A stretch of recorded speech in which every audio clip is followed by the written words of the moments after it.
So hello friends, welcome to this video. In this video, we are going to talk about this Leetcode problem. Base 7 states that given an integer num, return a string of its base 7 representation. So let us first understand what is base 7. So you know base 2, in which there exists only 1s and 0. This is base 2. And what is base 7? Base 7 is simple. 1, 2, 3, 4, 5, 6. After what? After 6, sorry, there is a 0. After 6, there is 10. So there is no 7, 8, 9. Like there is directly 1 and 0. And after 1, 0, there is 11, 12, 13, 14, 15, 16 and 20. So this is base 7 number system. So if this is base 7, this is base 10. So for the 10 you just have 1, you just have 0, 1, 2, these numbers are same. After 6, this is actually 7, 8, 9, 10, 11, 12, 13, 14, etc. things. So this is how this is what base 7 is. It's just that there isn't 7, 8, 9 numbers.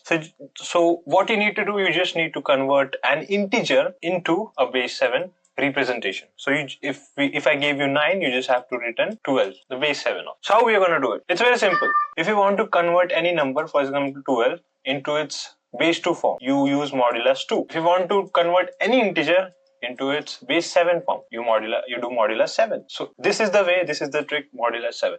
Let us understand it by solving the problem. So first of all, I'll just erase out the solution for now. First of all, we are going to get negative number. For now, what I'm going to do, bool is equal to, I'm going to store if this number is negative. So if this number is less than 0, I'm going to return true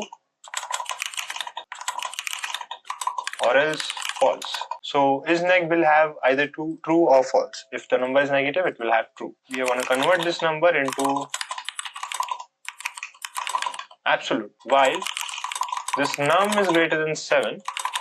While the number is greater than 7, we are going to store the remainder num modulus 7. And after that, we are going to keep an out variable,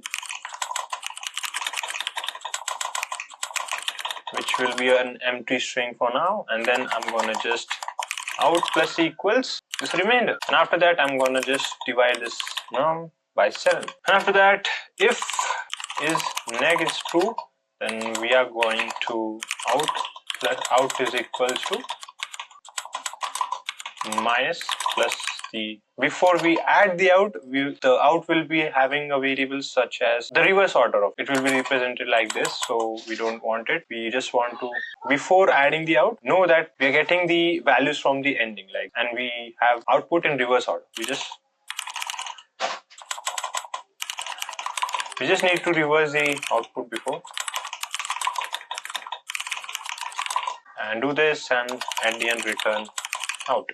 We also can get a 0. So if we get a 0, just return string form of 0. Let's just run and see if there is an error. Oh my god, so there is an error. Okay, so it's because I'm not converting this into a string. One more mistake, num should not be greater than 7, it should be greater than 0. Cool. So the code is accepted. Let's check. Yeah. So every time I submit this code, it's weird. Sometimes it says 100%. No issues. Thank you so much for watching this video. As this code has been accepted, I hope you understand what we are trying to do. So this is the solution. Thank you so much for watching. Have a wonderful day.